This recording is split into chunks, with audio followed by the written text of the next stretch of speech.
Thank you. Good evening. I'm Mark Benishek, the Recreation Director for Bainbridge Island Parks and Rec District. You guys all should also have a copy of our presentation that was passed out.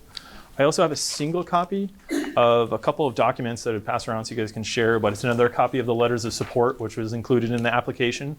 There are two new ones in here, one from the City of Bainbridge Island supporting the project, as well as from Bainbridge Island School District supporting it, two of the key players in this project. I also have included the Aquatic Design Group assessment study that we did 2 years ago. And then there's the Ballard and King operational and impact study that took place, as well as the Robinson project construction costs that were just recently finished here and wrapped up in February. So I'll pass those out for you here all as well. So tonight's presentation, quick outline, we're just going to go over project introduction. We're talk about the benefits of Bainbridge Island as well as the county and the greater Puget Sound area. Have some brief discussions on the economic impact this project will bring to the area, a little bit of the O&M, and then we'll talk about project budget, ensuring project success with our timeline, and then going into financial support and funding areas here as well. I'd like to introduce Ken DeWitt, one of our Bainbridge Island Metro Parks and Rec District Commissioners, and Ken would like a word. Thank you, Mark. And I'm going to keep my remarks pretty brief, and I've got an early plane in the morning, so I'm going to leave it afterward. The Bainbridge Island Aquatic Center has two pools, the Ray Williamson Pool, which was built in 1967, and the Don Nakata Pool, which opened in 2001. At the time the Ray was built, and we affectionately call them the Ray and the Don, so that's how you're going to hear me refer to them. At the time the Ray was built, the Bainbridge Island had approximately 6,000 residents. When the Don opened, we were up to about 18,000. Today, we have about 25,000, and we're growing fast. These are the only two public pools on the island, and they're the only ones also that are open year-round. And they're also the only indoor heated pools. And demand is fast outstripping supply.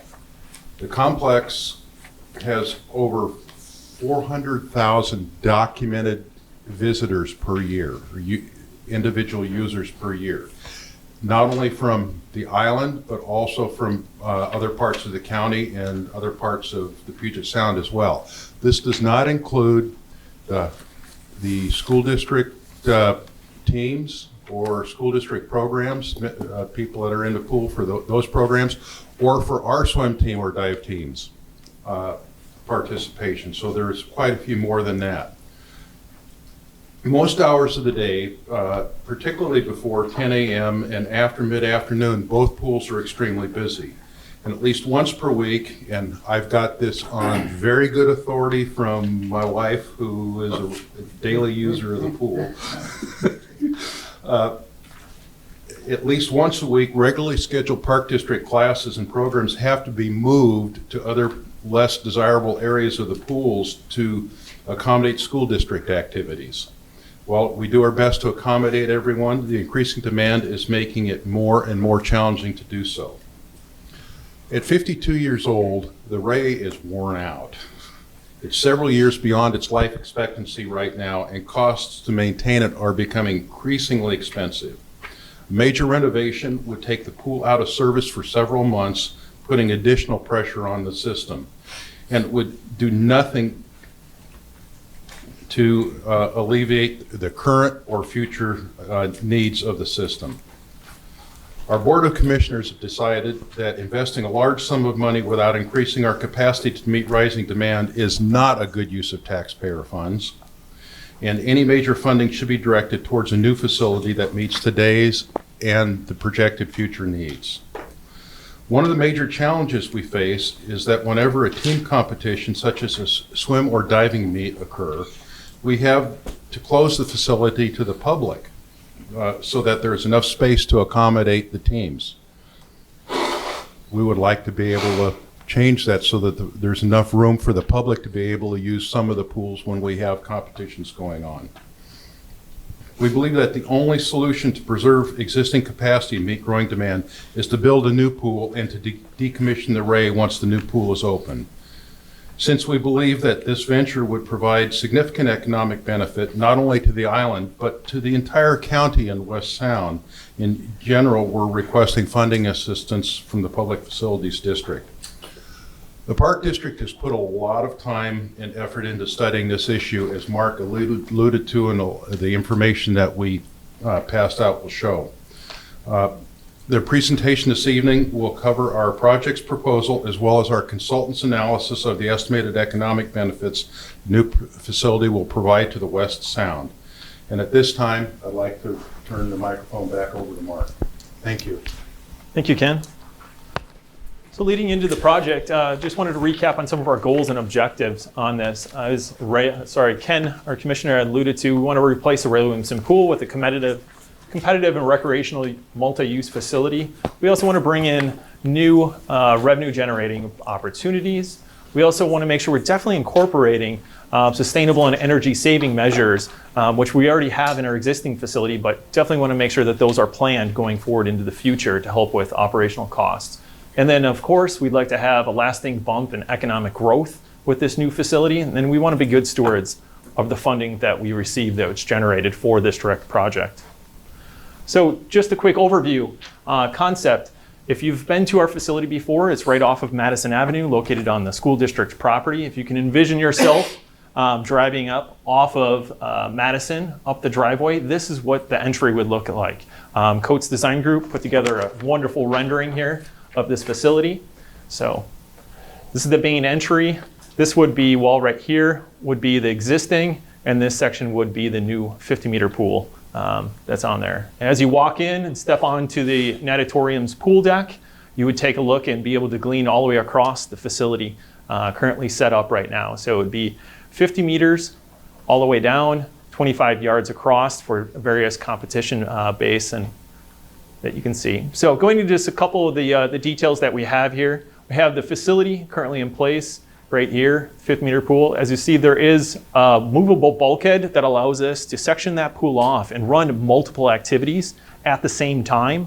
So it could be a swim team taking place, water polo on the other side. So there could be multiple things, so it's not dominated by one activity that's currently in there. Obviously, section 2 is our spectator seating. That would be up on the second floor, and it would accommodate those larger venue events, whether it's swimming, water polo, a dive-in movie, and whatever might be parlayed at that time. And then we also obviously have our locker room spaces. There would be a renovation of one of the existing area, which shows with the Don Nakata pool as well. So there would be a new separate locker room space dedicated for this new facility. Item 4, the multi-purpose space. So there is dry land space. Not all of it is the pool wetland area. We currently have multi-purpose space in our existing facility that runs and supplements some of our existing aquatic programs, but also our teen center is currently located at the Aquatic Center, which has had a huge revitalization because of that location. It's in the heart of the school district, and kids are able to go there. We're able to program for after-school activities that are there, cultural and recreational programs that are non-aquatic related. So these spaces would actually double our square footage that we currently have existing here, but also would be utilized for our aquatic-based programs here as well. Item 5, we have the support spaces, which are along the north end of the facility here. Those would replace the existing office spaces, as well as storage for equipment and multi-purpose spaces taking place. Benefit to the community. We broke it down between the two different sectors. We have a local benefit and a regional benefit. Obviously the local with Bainbridge Island, directly right here in the community. Our swim meets, that's one of the biggest ones. Competition and also practice times. I think those are some of the first major ones that would have some impact on this facility, as well as the wide array of list of programs that we have there that are going out, and non-aquatic base. As I mentioned, there's the teen center that's on there, those after-school programs. Lending into the regional, which would be Kitsap County, the Puget Sound region here as well. There's a huge list of current users that are already using the facility, but if we had more availability, they would definitely participate more and be traveling to the island. Washington State Ferries does their safety trainings for all their new employees at our facility currently right now, and they struggle to find time to get in our facilities. We have the tribes. We offer learn to swim programs for the tribes that bus their kids over and provide that opportunity. American Red Cross, the Boys and Girls Club, the YMCA, during the summer months, they're busing kids into our recreational pool and our lap swim facility here as well. I also want to note that this facility is a year-round facility. It has year-round demand. It's not a seasonal type facility or programming base. There's seasons that run 12 months out of the year. We have short course season, long course season, boys season, girls season, depending upon the sports. Learn to swim programs that are running year-round, water aerobics, those non-aquatic based ones that are also taking up the spaces in the multi-purpose areas. So it is a year-round facility that's currently being fully funded here. Gary? I don't do well with just standing in one spot, so sorry. My name is Darren Barr. I work with a recreation consulting firm called Ballard King and Associates. We were asked to go ahead and to take a look at the operations of a facility like this, and also the economic benefits of a facility like this. So this is the type of work our company specializes in. We've done a ton of work in the county, in Seattle area, and a lot of it aquatic focused. So I swam at one point. I just float now. Anyways, so little humor before I give you a bunch of numbers and try and put you to sleep. One of the things that's important to think about when you're talking about an application like this and a facility like this is swimming is one of those lifelong opportunities. And being told to move stage right here. So it's one of those few activities that we go ahead and we look at that really is something that people can go ahead and participate in from birth to grave. Because of that, what you see is about 16 to 17% of the country goes ahead and participates in swimming. Using some information from statistical perspective from a National Sporting Goods Association, looking at the demographics and the things that are unique to Bainbridge Island, about 16.2% of that population goes ahead and swims, or 3,600 people. Within Kitsap County, that number percentage decreases a little bit, but you're talking about 37,000 people that actually participate in swimming on an annual basis. Mark's going to talk a little bit about some of the programs they have in place and what the impact might be of a new facility. Great. So I wanted to talk a little bit about the existing demand that's currently exists with the facility, and what we have in place is we've broken down with the bar graph here. Over on the left-hand side with the red is current wait lists. There's a demand not only within our community and also the surrounding communities that are using facilities that we're not accommodating. So the demand already exists. As I broke it out with 4 major core program areas. Our Bainbridge Island Swim Club has a waiting list of 40 kids.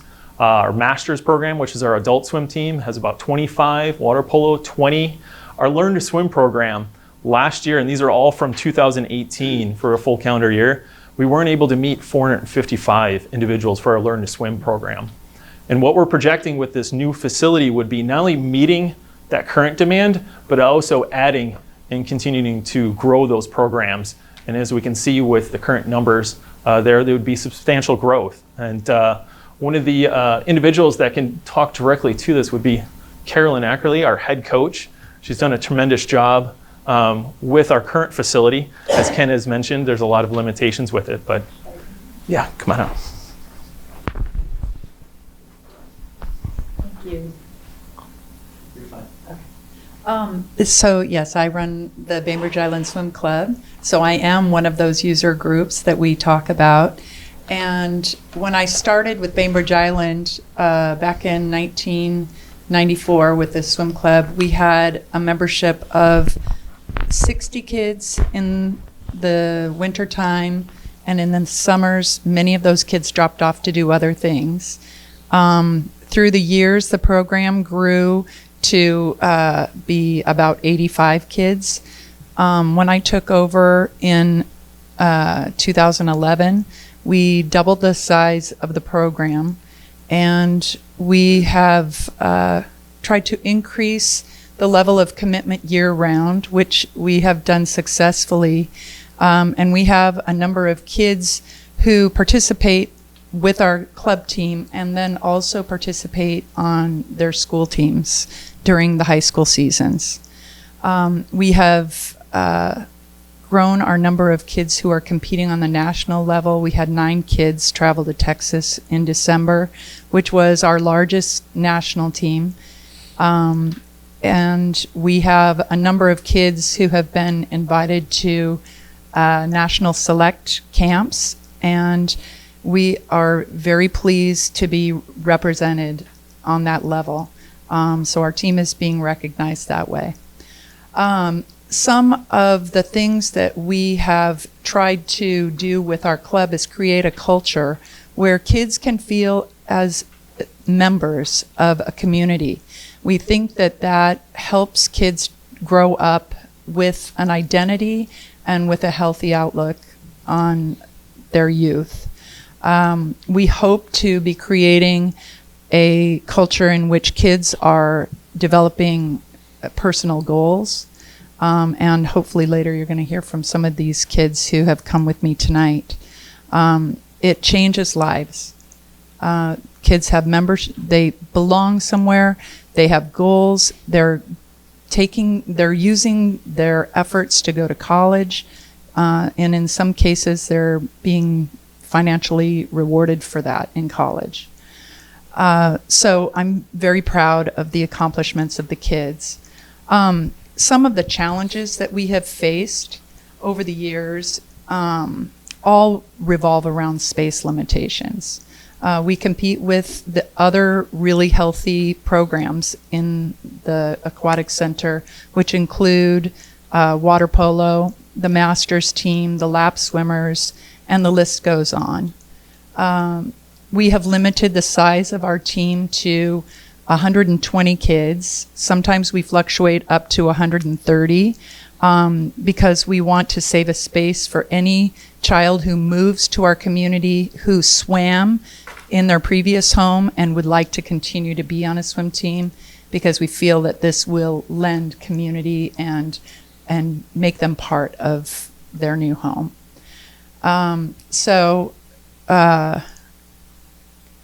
We have also put stricter limits on the kids that we can take onto our team. We don't take anyone before they turn 7. They have to swim all 4 strokes. When I started coaching, if a kid could get across the pool in any way, shape, or form, they were good enough. We took them on swim team and we taught them the rest.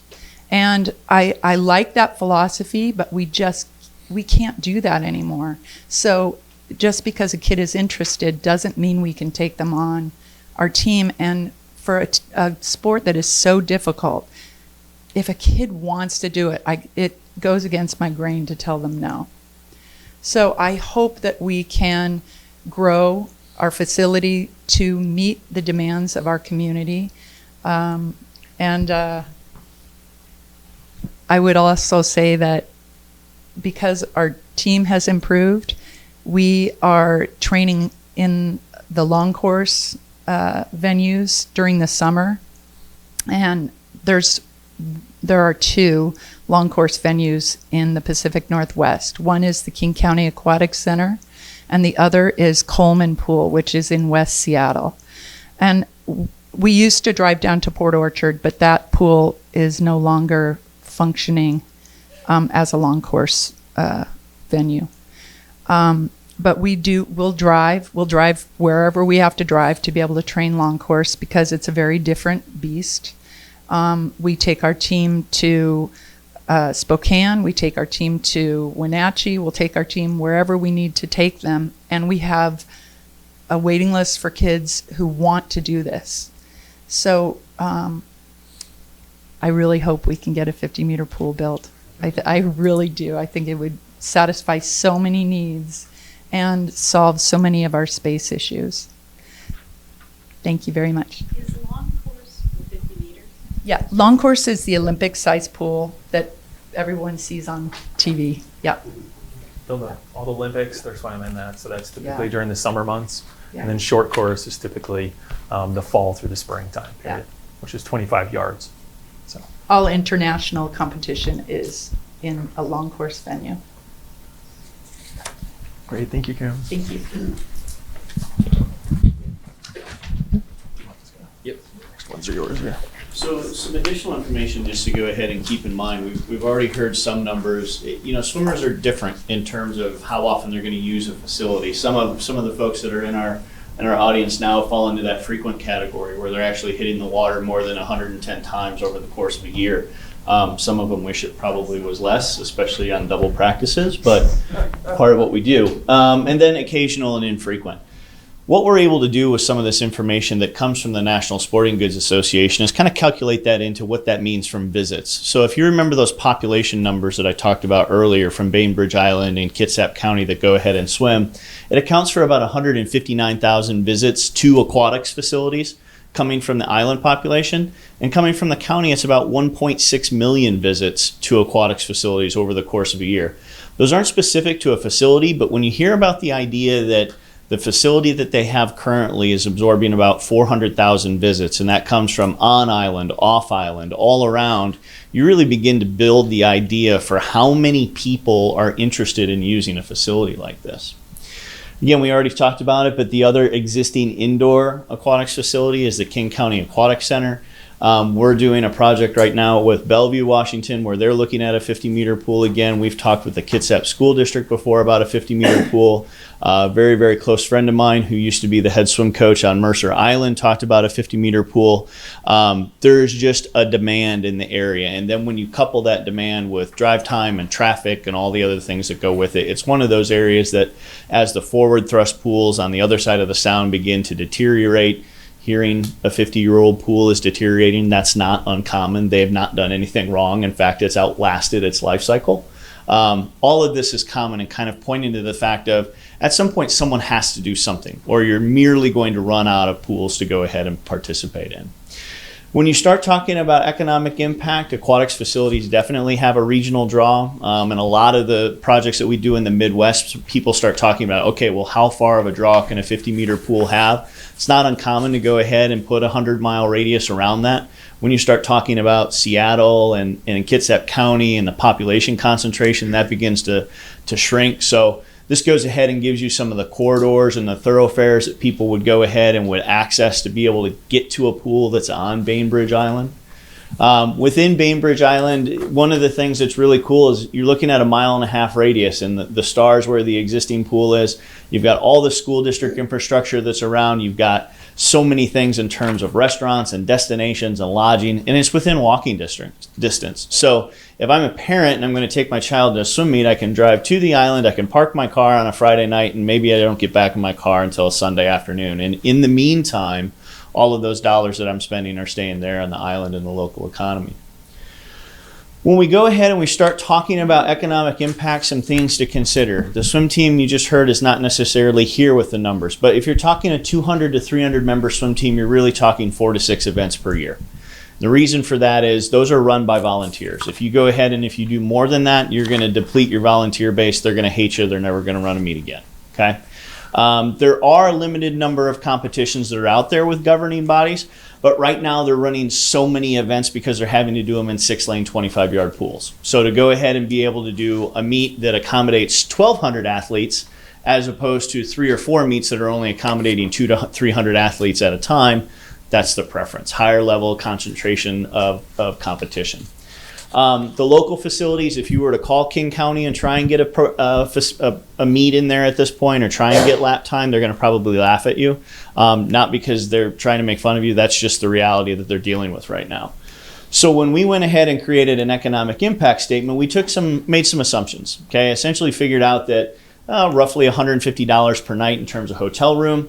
And about $40 per person in going ahead and spending. That $40 per person comes from some of the other sports commissions that we've worked with across the country that when they look at major metropolitan areas, when they pull events, what are the people spending on a day-to-day basis for youth sports? What we came up with are these numbers. So year one, if you go ahead and if you open the facility and you go and you have your infrastructure in place, what could you expect? You could expect probably 4 25-yard age group swim meets. Some of those could be run by the local club. Some of them could be run by an additional club. At least one 50-meter meet. at least 2 25-yard master meets, 3 water polo tournaments for approximately 10 total weekends of competition over the course of the year. When you start talking about spending and attendance, you're talking about a $2.3, $2.4 million impact and approximately 1.1 in the hotel impact for about $3.4 million. Okay? 52 weekends a year. Okay, Darren, what's a realistic number that we can go ahead and get to? Over the course of time, you could build up to the fact of maybe 8 25-yard meets. Right now, the coach over here is cringing because she's thinking of all the pool time that's getting taken away from her from practice on the weekend. So anyways, I'm sorry, and don't throw anything yet. 8 25-yard meets, 3 50-meter meets, 4 masters meets, 6 water polo tournaments, 21 event weekends over the course of the year.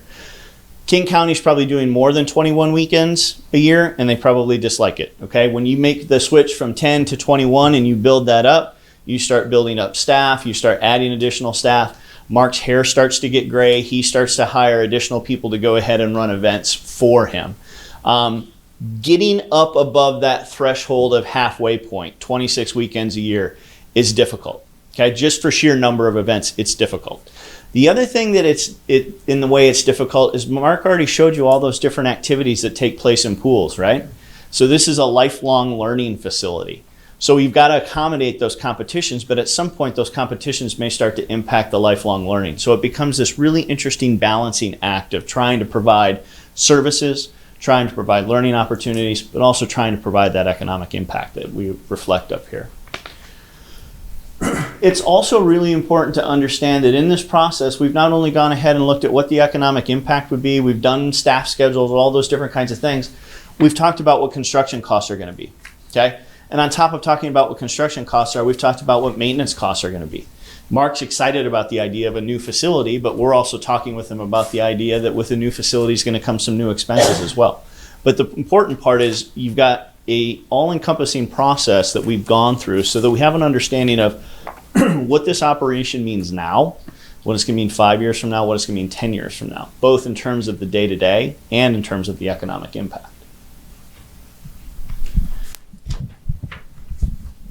So the second side of the operation and maintenance would be the staffing. The Bainbridge Island Parks and Rec District currently has, I believe, one of the most highly respected staffs that's already in place. There's no learning curve this opening a new facility of this nature. As you can see, we have successful coaches like Carolyn that we have here, as well as April that's down in the lower portion of the picture down here. Last year, she just received the National Coach of the Year by USA Masters Swimming. So she was recognized as the top level coach, and she also has one of the highest level certifications, like one of only 5 in the nation currently. And as you can see, there's a bunch of our swimmers. And that's driven some of the growth in both of those programs that are currently here. In addition to that, we also have a full-time maintenance staff that helps with preventive maintenance and ongoing operations of that facility. Beyond that, the part-time staff that we do have for our lifeguards, swim instructors, we currently provide in-house training to that. We've actually been nominated by the American Red Cross as the host location for the highest level of lifeguarding and swim instruction for the Puget Sound area. So the last 2 years, we've been hosting those certifications at our facility. And going forward, we just signed another 5-year contract with American Red Cross to continue to that because we've had such a great relationship and they love the facility and the operations that we've been able to provide that. Support staff, administration. So we have full-time program staff, actually 2 full-time program staff that oversee the Learn to Swim program as well as the lifeguards and scheduling operations. We also have 2 full-time customer service staff that manage our front desk area. They handle all those phone calls and in-person visits that are continuing to come in going forward. So no learning curve, and big kudos to the crew, what they've done over the years here. Project budget, cost estimating strategy. So project cost, I wanted to talk a little bit about the makeup on that. So it's not just fully construction cost. There's also a soft cost, which is indirect cost non-related to construction. So architectural fees, engineering, things of that nature going forward. So that's where the development of our project budget cost was conceived out of here. So we have our construction cost up on top, which is the site development of the 50-meter pool at just under $27 million. And then we also obviously would have to have the demolition and site prep where the old existing building would be removed at $350,000. So with a total construction cost of 27.2. Then we've also projected at the current state that we're at right now with our project of a soft cost of about 15.5 in total soft cost, with a grand total project cost at $42.8 million for our project. Ensuring project success. So this directly relates into our work plan or our timeline that you guys have requested here. As we can see in green is the feasibility study, which we've completed this past February. Our Board of Commissioners accepted Coates' Designs feasibility study. Before that, we also wrapped up the assessment study on the Ray Williamson pool, which happened 2 years ago by Aquatic Design Group, which specializes in aquatic facilities. They came and did an assessment of the old pool and gave recommendations, and that kind of really helped kick off our project. We've already put in about $100,000 into this project up to this point. Down below in the green section, there's also the Bainbridge Island School District down there. As I've mentioned earlier, about 2 months ago when we had our initial presentation, we've been in discussions with the school district because the property where the pool currently sits is leased. We have a 99-year lease on it. We've built the facility, but the school district owns it. And we're in the process of renegotiating that lease right now. And they actually even wrote a letter in support of that, outlining our discussions and the wonderful progress we've made so far on that. And we're hoping to finalize that in the upcoming months here as well. In addition to that, there's also a letter from our city council supporting this project here as well. As we'll see, there's a couple different sectors in phase 2 and phase 3 that involve obviously the city with planning and site development. From the timeline side, our next phase would be phase 2, which would be the pre-design. We'd obviously be looking at some of the project management, some of the consultants that we'd like to bring on in the next phase, which would be public outreach, also operational planning and programming reports. And then of course, moving into a lot of the soft costs that are related to it with the conceptual design, and then also meeting the review from the city of Bainbridge Island. We've projected the cost of that to be about $500,000 for phase 2. And then the remaining funds would be making up phase 3, which would be the project finalizing the design, permitting through the city, and then a bid and construction going forward. Mark mentioned Yes. public input in phase 2, the first blue box, but I think it's also important for the committee to understand that there has been public input up to this point as well. So in that feasibility, that completed scope of work, there was a series of focus groups and stakeholder meetings that the feasibility study responded to a lot of what that group was going ahead and requesting. Yeah, great point there, Darren. Yeah, I mean, this entire project was conceived out of our public process actually for one of our other parks, which is directly across the street from this location. And that's where the whole idea was with renovating it, because they originally pursued looking at developing a new facility across the street in one of our other parks, but thought it was a better fit to keep the facilities adjoined and together on it. And then we've had public input throughout this entire process, not only from the staffing standpoint, but also from the community to make sure we're staying as open and transparent as possible throughout this project. Sources of financial support, directly related to public outreach, great topic leading into it. We would be looking in phase 2 of hiring a consultant. Just make sure we're staying up to beat with the community, with awareness, gauging levels of support for this project, and also just bringing more education. Obviously, a pool can be a smaller segment of understanding about operations. Some people already see two-pool and don't really understand why we need to replace them. So it's an educational component, and also developing the support for this new project going forward. So we'd be looking at hiring a consultant to help assist with the visibility of this project going forward. Hi, my name is Perry Barrett, and I'm the senior planner for Bainbridge Metro Parks. And as has been outlined, sorry about that. Thank you. Thanks. Thanks, sir. As been outlined, as we begin the process of looking at how to fund the next phases, we're looking at our CIP, or the cash revenue attached to the projects, private fundraising as well, and then capital projects. And the capital grant project, as well as KPFD and public bond, a future public bond.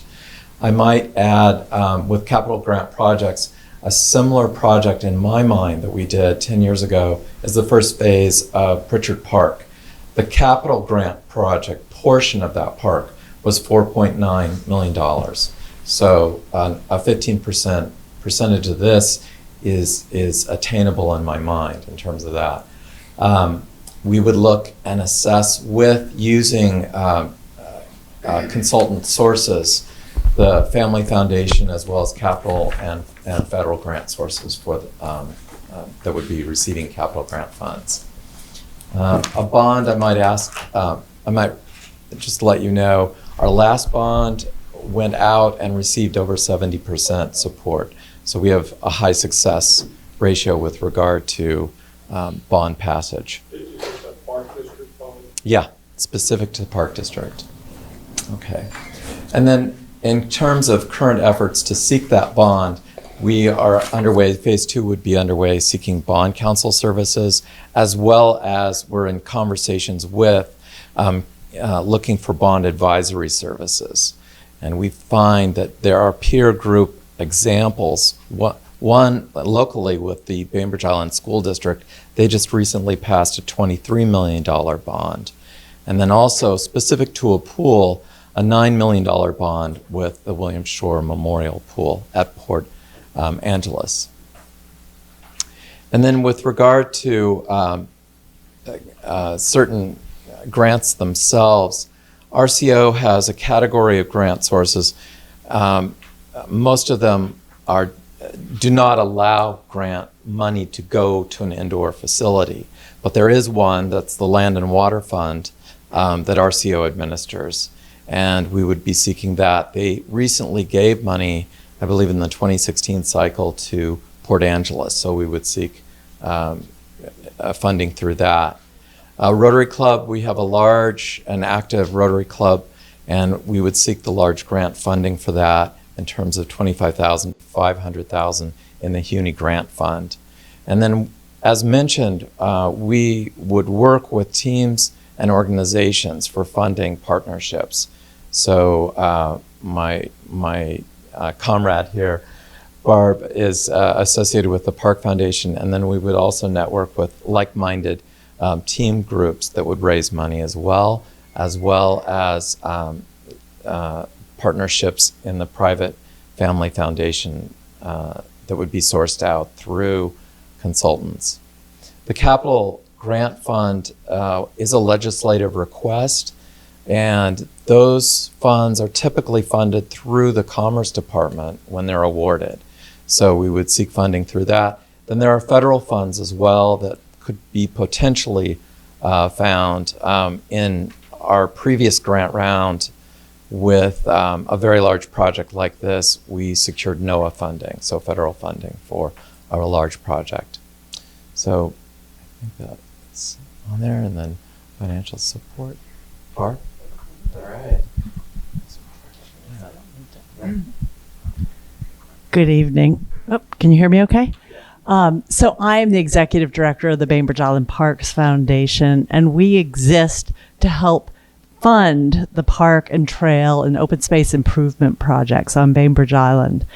Essentially, we raise money that reflects our community's values. And we're excited to have such a terrific parks district. I wouldn't have taken this job if I didn't feel that I had, these excellent leaders that actually made projects happen. In the past several years, we've raised hundreds of thousands of dollars to help support projects, including some of the ones you see up there: Hidden Cove Dock, Owens Playground, and the Moritani Preserve in Winslow. Essentially, we're now in the process of raising $650,000 for a new playground renovation at Battle Point Park. But the way I see it, once we have that funded, we have this pool project coming along, and my board is very excited about and watching. Well, they're excited to see what's going to happen. We're watching the process carefully and hoping to proceed and work with community members to raise a big amount of money for us. I imagine it will be historically our largest undertaking to date, but we're excited about it, and I feel that, you know, all the projects that you're looking at, you have so many great projects. We're excited about this one because we think it can put Kitsap County on the map. It is unique to this side of Puget Sound, and truly, it's a big lift, but it's an exciting one, and will draw people to Kitsap County. I wanted to share a little anecdote. I was the mother of a swimmer. She swam for 8 years, and I learned pretty quickly that when you went to swim meets at King County Aquatic Center, it was a lot easier to spend the night versus go back and forth on the ferry, because they were 2-day meets. They'd start early, run late. And it took me a while to learn that you better make your reservations early too. There are 10 hotels in Federal Way. And I spent several of those swim meets up at SeaTac because we couldn't even get a room in one of those. So imagine what this will mean for Kitsap County. The hotels on Bainbridge, we have 2 large or medium-sized hotels, and the rest of them are small lodging facilities. So it will definitely have an impact, not to mention the swim caps that you have to buy, and the endless quantities of food that you need to support these young swimmers. So anyway, we're excited about this project, and we're going to be here to help. My name is Barbara Trafton, and I'm with the Bainbridge Island Parks Foundation.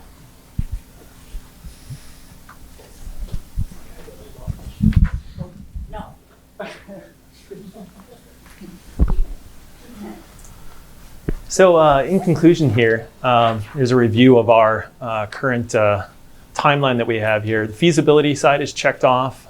Phase 2, we're looking at pre-design, we're looking at about $500,000. And then the phase 3 would be the portion from KPFT would be a $13.5 million, with our initial ask for this project at being $14 million going forward.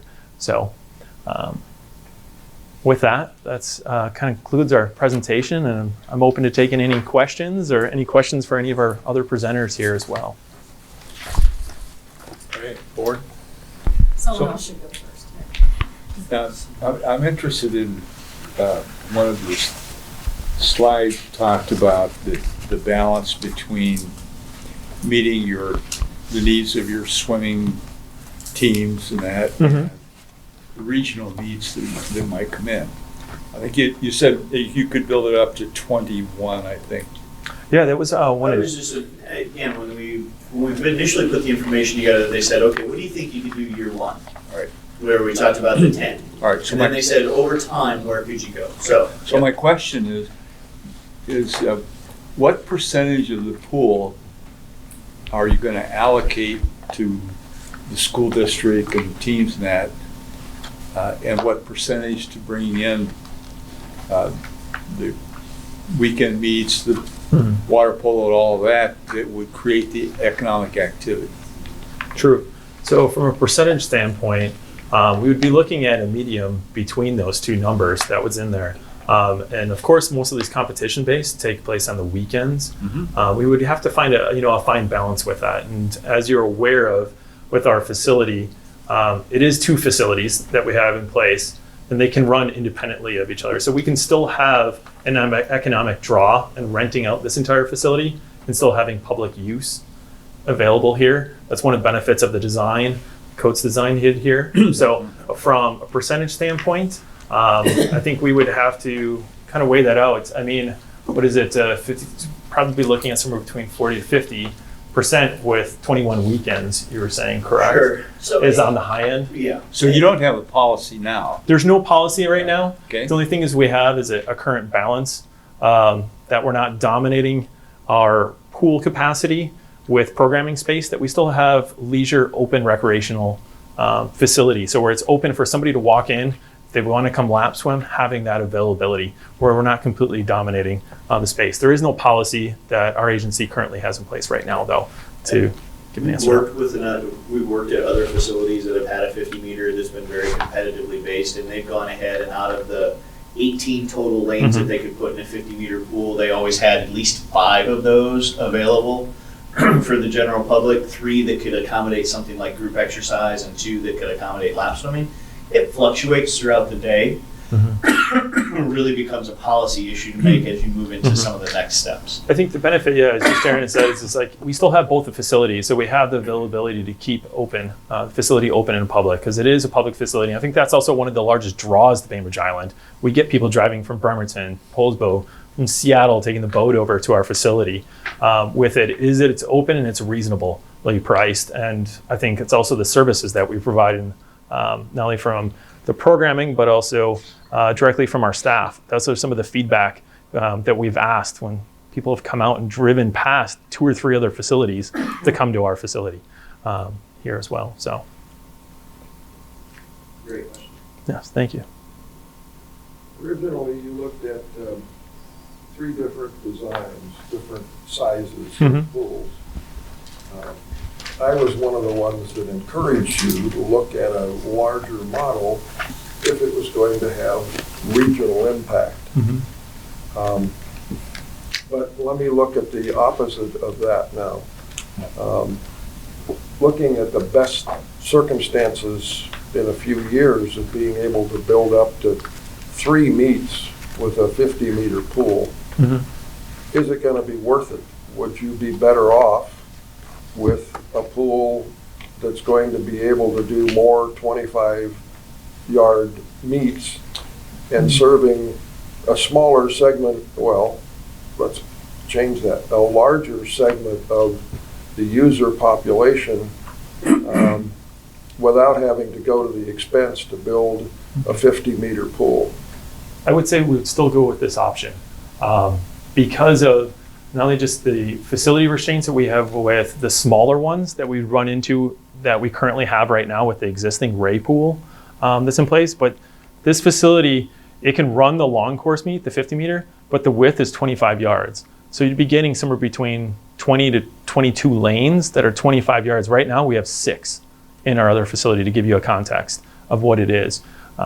And with the growth, as Ken, our commissioner, has told you, from when it was originally built, there was only 7,000, and now our island's over 22, 23, and it's continuing to grow. If you've been on the island, it's growing with high density housing that's in place. I feel like this facility would meet not only our current need, as I've outlined earlier, but also opens the door for us to meet our future demand and need of our community and region right now. And when you go ahead and when you're talking about an 8-lane, 25-yard pool, you're really talking about 400 to 500 swimmers maximum per meet.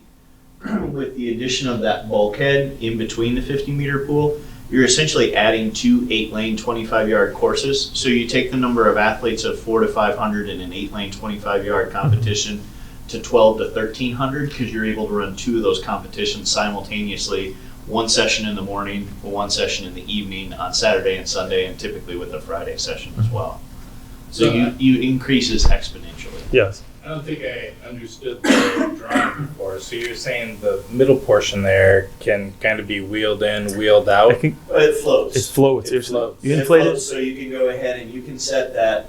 You could go ahead and you could take that bulkhead and you could slide it down so you had 3 or 4 lanes on one end, and that was public access, and the rest of the lanes go cross court, and that was competition and practices and those kinds of things. Or you can set it in the middle and have 8 25-yard lanes swimming into it, and then probably 10 25-yard lanes swimming the width of the pool. And it's still the place where the swimmers jump off of? Those look like the platforms that swimmers jump off of? Correct. For starting blocks, yeah, would be Yeah. mounted here. Or would it be availability mounted here and down here, Okay. or even the lengthwise too? Okay. So when having the movable bulkhead, it meets not only just some of the swimming configurations, but also some of our water polo configurations as well. Because obviously they have different length course. Kristen, I know you're here. What's all the courses you guys have? Can you rattle them off real quick? Between Typically it's the a men's and 25 women's? 25 meter with floating rules, Mhm. and 30 meter for men, but they play a lot of the time in similar 25 meters, so it would be 2 courses right next. So they could even get 2 courses for tournament play with water polo with this size facility. So And you said across it's 22 meters? 25 yard. 25 yards going 25, across. yeah. Yeah.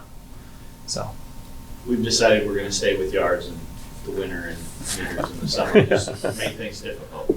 And this is a uniform depth pool. that's what we would be proposing right now. Yes. So can you, I don't see any kind of breakdown of soft costs, right? There's no soft cost breakdown in here?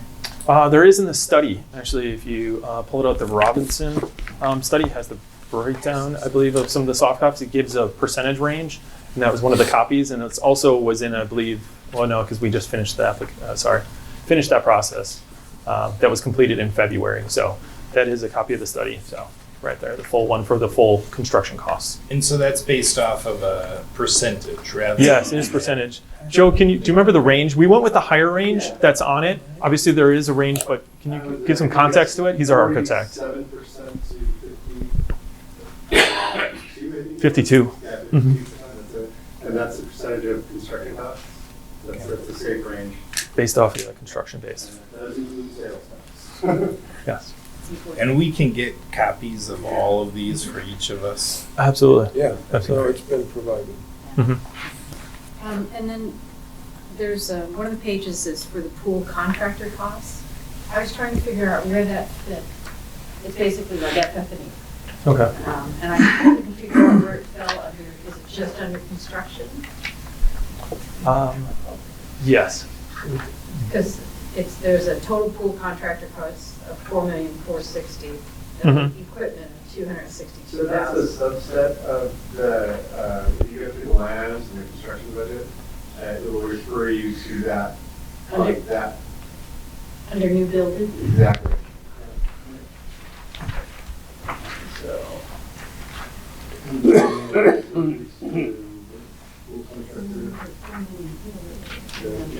When you did your study, Yes, sir. near the end of the study and the conclusions, And that's. it basically was stating that this is not going to pay for itself, Because the other ones that we referenced. right? Yes, So correct. That's correct. That it's basically true that cold water lap pools don't pay for themselves. They're always subsidized. Most schools don't pay for themselves, but yes. And that kind of coincides with the study that the PFD paid for in 2009 or 10, I've forgotten which, that we did in a study of the three pools in the school systems in the county in north, south, and central. Sure. And basically, that was the same thing. All of them are subsidized, some as low as 50%, some Yeah. higher. So this is going to be a steady state condition. There's basically cold water lap pools can never generate enough income to pay for them or even to cover the expenses on an annual basis. There's very, very unique circumstances that have to exist Yeah. for that to happen. I'm not gonna, there are a couple in the country that I'm aware of that are able to do it, but again, very, very unique demographics Yeah. and existing users. They have to be heavily programmed, in use practically 24 hours a day, and Yes. at typically higher costs in order to try to amortize all of the operating costs. Correct. I say that only for the effort to be clear and open about the circumstances, because Absolutely. we've studied that Yep. as a public facilities district in order to help try and support the schools. And we did support the North Kitsap School in adding more programming and staff to be able to get as much utilization out of that facility and involve more community activity in that, both in support and programming. And it's done a pretty reasonable job. Right. I'm sure this would be a benefit to the community. It would be a benefit to the region.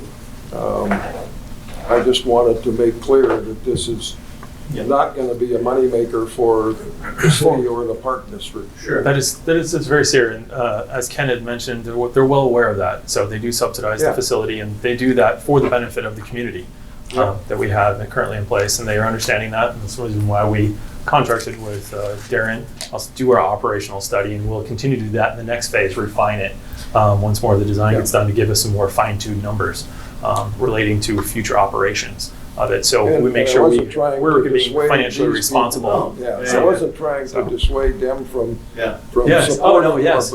but, you know, to be realistic about what the Yes, circumstances. full transparency on it, yes. we're And you've well aware. addressed that in Yeah. here too. I We- mean, Yeah. they note that $1.2 million income versus $1.9 million for expenses. Yeah, it's, So- we noted in the application, that was in there, so, Yeah. direct financials. You mentioned the school district. I vaguely remember the first time you came and talked to us, Mhm. something about parking lot for the school, and I remember the land lease, and since the Yes. new pool is gonna go somewhere else, so other than the land lease cost, and are you 50 years into a 99-year deal? Is that? Yeah, approximately, yes. Is the school district putting any money at all into the capital? Right now, no. There hasn't been discussions on the financial side of that as of yet.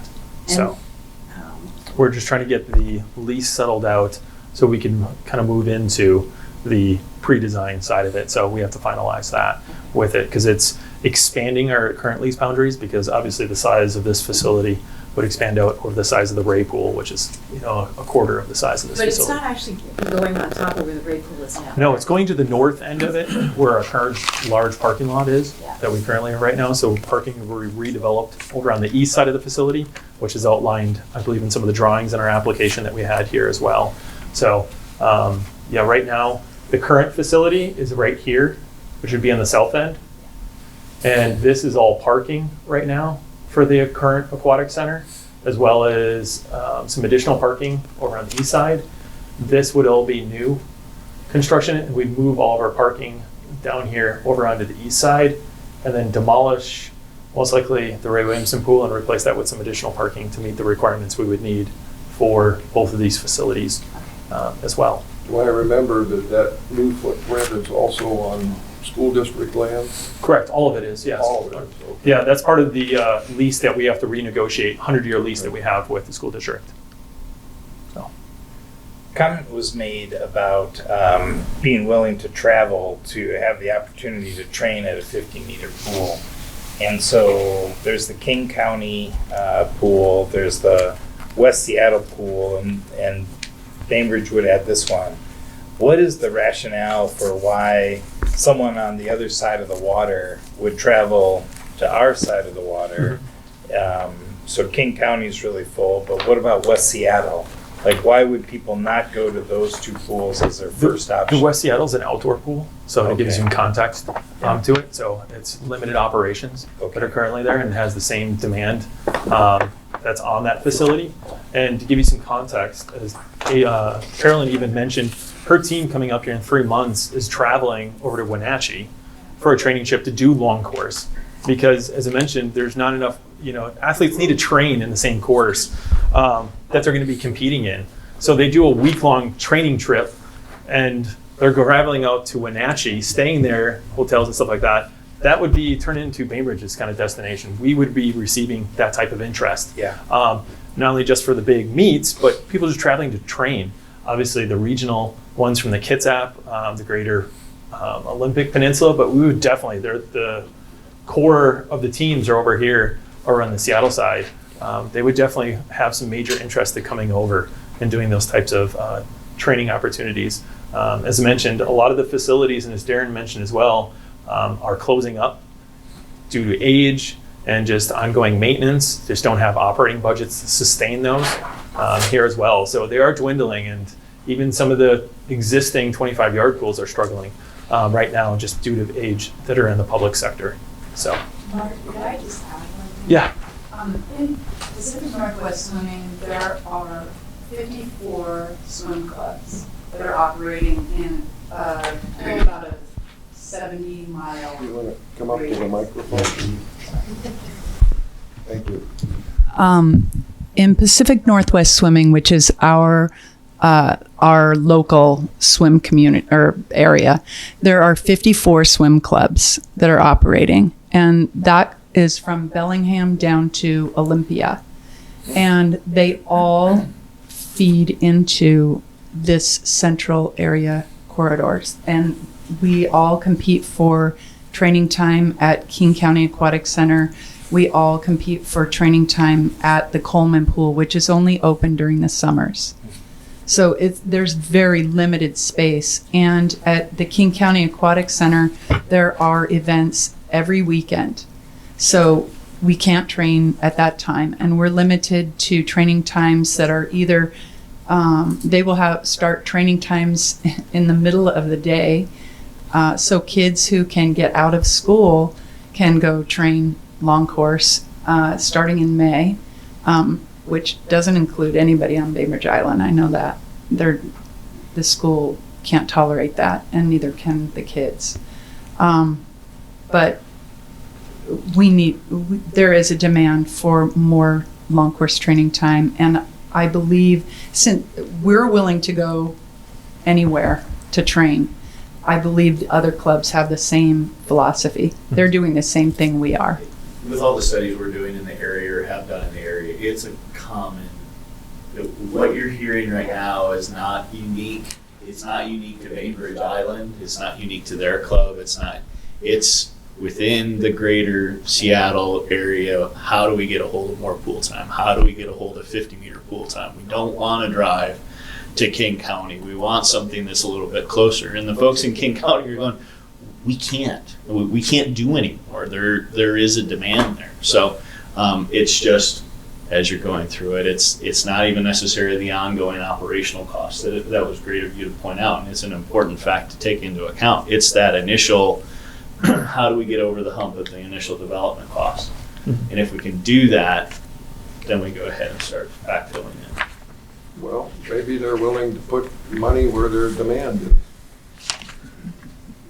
Doesn't hurt to ask. Yeah, true. What organization sponsors these long course meets? Is this like AAU or who puts them on? Yeah, it would be the local host. So the local host team, that would be. So like our facility, we have support clubs. But that's through USA BAM, Swimming. USA Swimming is the national organizing body. Yeah. So there's a national, and then there's also a local here as well. So USA Masters and Puget Sound regional, as well as our local LMS as well. So they also help support some of the upper level, championship level ones for the state here as well. But most of them would be local to those direct clubs. There's a letter of support from Chris Miller in the package that references a proposed third hotel on the island. Mm-hmm. Is that more of a small boutique? There's been discussions, of it in the Winslow / where is that slide you have here? Yeah. So here, most of our hotels are right in this sector right now. There's available land also for future development from the retail perspective in that area as well. So that's where we've heard rumblings on it, but I haven't heard any solidified decisions publicly come out. But I know that he's a little bit more in tune as a realtor with some of the developers that are currently in place right now. So, but as Darren mentioned, this would be the main heart of the sector. I mean, literally you can walk down there. That's where pretty much everybody walks right now, is you can walk from the Aquatic Center to a hotel. You can get dinner, you can get groceries, you can get anything within that same sector of this area, or you can walk all the way down to Winslow where the ferry terminal comes in for the heart of our downtown area. For these meets that you have referenced here, 54 clubs total in the area. Mm-hmm. Are those meets ones where you have all 54 clubs there for that meet, or is that something where maybe it's specific where our team is taking on your team? It can be it can be similar to a dual meet where it's a team head-to-head competition, or there's just the larger invitational ones that are typically they can be varying numbers, but a lot of them are regulated by some of our local governing bodies, like how many teams can be going, because they don't want to have competing swim meets with each other. Like, hey, everybody's going to this one and they're not going to this one that's scheduled on the same weekend. So they try to mediate some of those that are there. But how many teams did you guys have registered? Obviously, the snow had a major impact. We had to cancel one of our swim meets, one of our largest ones. Yeah. But how many teams and athletes did you guys have? We had 8 teams registered to come to our last swim meet in February. And that includes a team that comes down from Canada every year. We were at a meet this past weekend in Federal Way. There were 127 different clubs represented. So the people are coming from all over. It's not uncommon when you have a meet set up with a 50-meter pool like that, where you can have 2 8-lane courses running, and you'll set your maximum number of registrants at 1,200 athletes, and you'll open it on a Monday, and by Tuesday night, there's coaches calling the head coach because it's already filled, saying, how do I get more people in there? And there really does. There becomes kind of this collegial discussion between whoever's running this pool and whoever's running King County Aquatic Center to say, okay, how do we play nicely in the same sandbox, right? The LSC goes ahead and helps with that. But there's also some truth to the statement of when you've got the best toys, you get to make some of the rules as well. So if you have the capacity to do 12 to 1,300 athletes outside of what King County is doing, and that's, I'm not disparaging King County when I say that, it's just the reality, you're going to get to make some of those decisions and have a pretty healthy impact.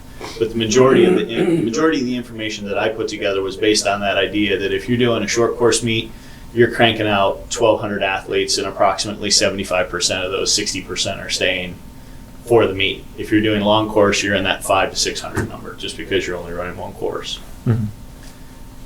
One of the questions I have too is the number is large for this one, right? It's a $14 million ask versus a $4 million ask. Mm-hmm. And so for us as a public facilities district, on the low end, that might be all of the money that we have for the next 15 extended years. So what do you do if we can't give you the full 14 million? Well, what do you do if we give you 3 million or 5 million or something like that? What's the next option for you? I think from there, obviously, we would have to reevaluate those private fundraising efforts, but obviously that's going to make up 100% of what the shortage might be in that direction. But then our only true option would be going out to upping that public bond request.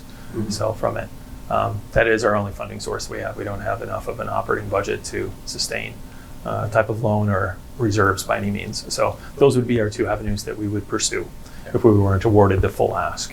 Thank you. In that regard. So when do you plan to go out to the public? We would need to get through phase 2, which is the pre-design. So that's part of our project. So we would need to get through that section of ours first, depending upon the length of those with the consultants. So we need to get through this section here. Okay. Before, and while that's taking place, we would be doing our fundraising efforts, trying to fundraise the varying amount, the 1 to 2 million, and then we'd also be already having those discussions with the consultants about the bond measure, and hopefully at that point we would know if we would be receiving some funding from KPFD, and that would help us dictate what type of ask we would need to be making from our community. So before we would receive a major portion of funding from KPFD going forward. And what is the total for that phase? 500,000. So for phase 2. Yeah. That helps us refine the drawings, refine the operating costs, and that'll really kind of help the whole $42 million. That's the highest end. That's with everything in the facility right now, because that's the phase that we're currently at. This next one dwindles it down, starts putting equipment in there. Helps us take a look at energy savings, like I talked about, incorporating those type measures into our facility and design. So this next phase is a truly important one for finalizing the true numbers of our project. So what timeline do you estimate for phase 2? Joe, how long would it take to complete phase 2? Yeah, 8 months, 9 months. So our Board of Commissioners was probably going to be making a decision probably late spring, early summer on the direction to go with the pre-design. So from there, but obviously some support from KPFD I think would help ease some of that decision to continue to move forward if there was a commitment from this board. Great. Any other questions? All right. Well, thank you very much. We appreciate your proposal. Great. I think we have some other community members that wanted to speak. Yeah, if there's for still public time. comment? Yeah, for sure. We're here all night. Hope not. I wasn't planning on You it. have a list? I have a list. We do ask that you would keep your comment to 3 minutes. So I will start a timer when you begin. First on the list was Garrett Waite and Kevin. Okay. Some young swimmers, great. Yeah, please, come on up. Yeah, so there's a lot to talk about so we're parts of Bainbridge Swim Club program, and there's a lot to talk about in 3 minutes. But basically, we heard that the frequent users was the 110 jumping into the pool per year. We are at 468 times. So we're very frequent users. So yeah, we know that we recognize that this wouldn't be for us as we're seniors and we're graduating this year, but we're happy to give our own 2 cents about the future of our team because we recognize that the kids who are coming onto the team, they definitely need more practice space and they need a spot on the team for the opportunities that are given on the program. So yeah, so personally I got started when I was 6 years old. I had 2 older brothers and I just hopped right onto the swim team. Maybe it was through them, I don't know, or maybe I was a good little swimmer, I'm not sure. But it wasn't too difficult for me. But yeah, I've been on the swim team for 12 years and it's just been fantastic. So, my name's Kevin. I started out swimming because of asthma. I had really bad asthma growing up as a child, so I decided to take up swimming as a recommendation by my doctor. I started swimming in Gig Harbor, Washington, which is farther south of here, and from there I quickly learned to love the sport, and I've grown as a person and as a swimmer just in general throughout my years. I haven't been swimming with Bainbridge Island Swim Club all my life, but I've definitely found a love for the team comparing it to previous teams that I've been on. Yeah, and about how we've grown, just getting into that. So it's more than just swimming laps. So when you see the number of expanding the team from 120 swimmers to 300, it's really a lot more than that. So for one thing, it's developing social relationships with other people from other teams. And also we go traveling. So you heard that we went to Texas in December. We've been to Iowa. We've been to the Texas A&M pool. We've been to Stanford, Santa Clara, and New York. Yes, so we've been all over the place, and we've also been up to Canada. So through those meets, we've kind of learned how to get outside of our comfort zone, and it's kind of daunting for an international meet going there, but we learned to kind of gain confidence when we come back, and we also develop good friendships that we maintain into college and hopefully for life. We'll see. So yeah, and also Kevin and I. We help push each other in practice, and we've become really good friends too. So we're happy to attest to that. We're 2 of the seniors on Bainbridge Island Swim Club, and we're 2 of the seniors who are part of the high school swim team.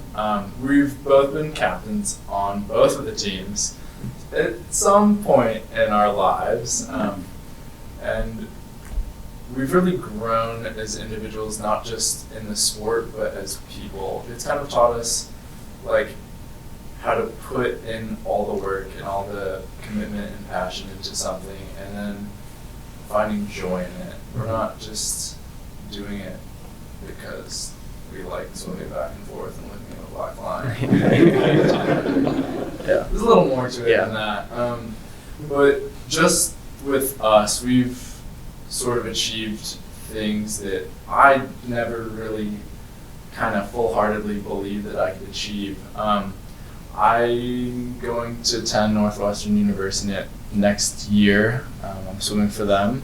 It's a great opportunity for me, and he's also swimming for a college. Yeah. I'll let you I'll talk be about swimming at North Carolina State next year. So yeah, I'm super excited, and I think both of us are just super grateful for the training that we've had on the island that brought us to this national scale and now onto college, as that did affect our college decision greatly. So Congratulations. Yeah, thank you so much. So yeah, and other things that is taught us hard work, goal setting, and it did get us most of the college. So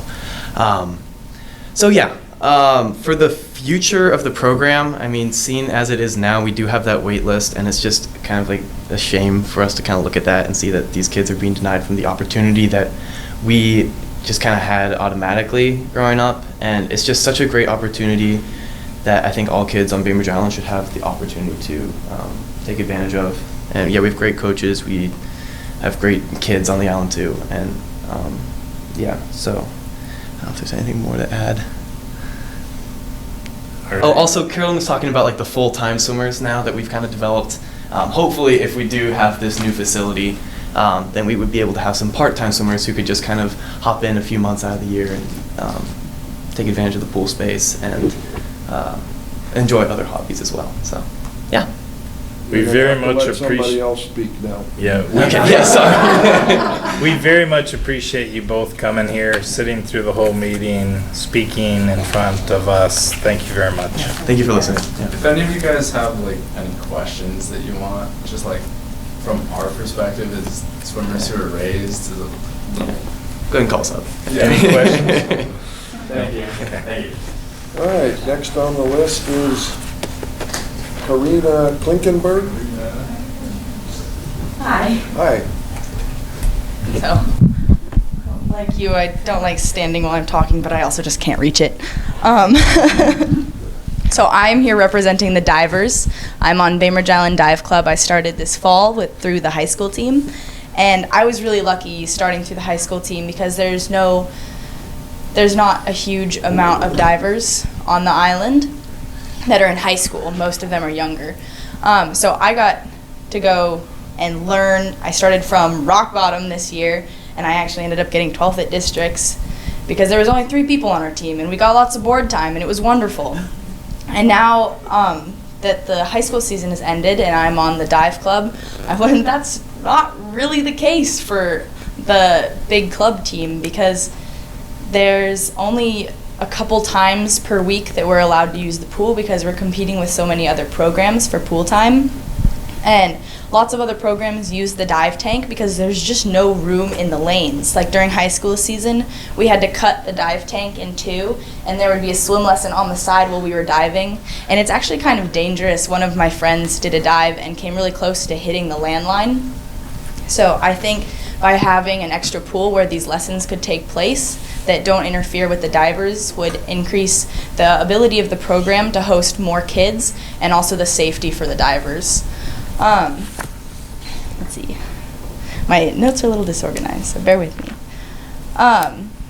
We also, so like I mentioned earlier, we don't have that much pool time to practice, which is quite a shame because currently there are a lot of really talented divers on the dive team. Kieran Lieberman has won state twice in a row and has gone to nationals. We only get to practice 3 times a week. And on the off days we have dry land, which we have to do in the gymnastics room at 6:30 a.m., which when you're trying to get homework done after evening practice is a little bit difficult. So to have this new facility that had a dry land room in it would be really helpful for all of us. And to not have to share as much pool time would probably allow for more training and more progress. Yeah, I think that's all I have. Oh, also being able to host 11 dive meets, which are the big regional meets for diving, would be really helpful because a lot of the other pools in the area do not have good facilities for diving. We had to do a lot of our meets at Juanita, which if you've ever been there, not a wonderful pool. So to have another space so that we could host meets would be great for the divers. Yeah, I think that's all I have. Thank you for your comments. Thank you. I used to teach swimming and diving, and I enjoyed diving very much, but you can see I've got the wrong momentum. Tall divers can't spin very fast. You've got an edge in that direction. Yes, I do. But hey, Kieran in one state, he's really tall, so maybe you can still get, there's hope for you. Yeah. And next is Tom Goodland. Hi, thank you. I'm Tom Goodland. I'm a master swimmer. I don't have a momentum issue, but I don't have speed either. But I still really enjoy it. I compete, I swim at meets. So I just wanted to talk about kind of 2 subjects. One is for the master's program. I'm part of the Bainbridge Aquatic Masters. I was the booster club president last year. And we host a meet every fall, and it's a 25-yard meet, of course, with the 6 lanes. And we would greatly look forward to a larger pool where we could have an 8-lane setup and the bulkhead, and you could actually have warm up and cool down lanes near the side and still have surplus lanes for keep the pool open for other swimmers. So that'd be a great advantage. It's kind of a small meet right now, but I think it would certainly grow a lot with a more attractive pool and facility. And masters swimmers really love to travel. So, but even more so, we've talked about it on the Booster Club, is that there is no Puget Sound or Pacific Northwest 50-meter masters meet. It's not available in the region.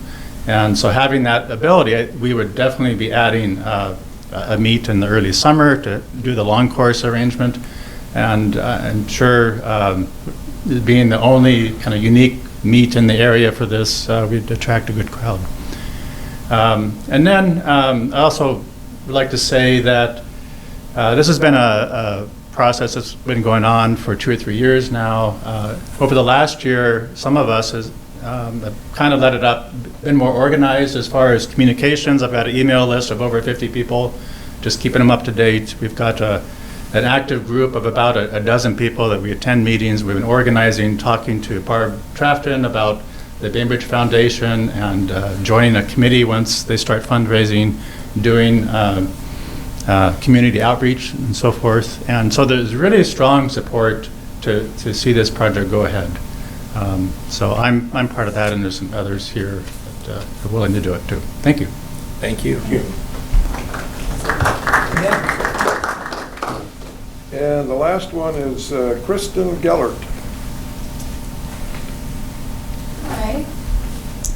I'm Kristen Gellert. I'm here representing a few different organizations. Number one, I'm a coach for the Bainbridge High School boys swim team. And I'm just going to touch on that a little bit since I think we've heard a lot about swim teams. But I do know that we host our Metro meet currently, and we rent out the Snohomish Aquatic Center to host that meet instead of using our own facility. So I know just right off the bat, that would be 2 meets a year already set for the girls' metros and the boys' metros. I am also the head coach of the Bainbridge water polo program. We work with kids grades or ages 8 through 18, which isn't including our master's program. And due to lack of space and time with all the facility or uses in the facility, we currently train until 9:30 at night. So I don't know if you guys have young kids, but it's a late night for some kids. And there aren't that many water polo programs in the area due to pool availability. So we get kids coming from as far as Port Ludlow to our program, which trains until 9:30 at night, which is tough. But they love it. We love it. But we are used to traveling, just like Bisque goes to Wenatchee. Water polo in Washington, there's one age group tournament offered a year in Washington. And that's at the King County Aquatic Center. It's coming up in just a couple weeks. And so to go to tournaments, we travel up to Victoria, all the way down to Portland, and we do that often. Sometimes a couple times a month, we'll drive down to Portland for a tournament. So I know that teams will come. You build it and they will come. Because we're all used to traveling already. I also coach for USA Water Polo as a Pacific Northwest age group coach. And we just did 2 separate trainings down in Oregon for our zone because there aren't facilities to rent out in this area that are able to be used for that, meaning not a shallow end and a deep end, since we need to be able to tread water. So the Bainbridge facility right now is not a draw by any means for a water polo tournament. Not just the size, but the depth is a big issue for us. And so I know that there would be a lot of opportunity for both high school water polo tournaments, postseason tournaments, state tournaments, etc., as well as club tournaments year-round. And the third organization I represent is San Carlos Restaurant, which is on Bainbridge Island. My husband and I own that. And the thought of any facility that would bring user groups to the island, which is a very seasonal tourist, summer heavy place, a facility that could bring people to the island year round is an incredible thought. And I know that other business owners on the island, which is primarily made up of small business owners, would agree that in this, feast or famine town that we have, based on tourist numbers, bringing user groups that would come stay in local hotels, eat at local restaurants year round is a gift that the community could really, really use. So those are my 3 areas that I represent, and thank you. Thank you.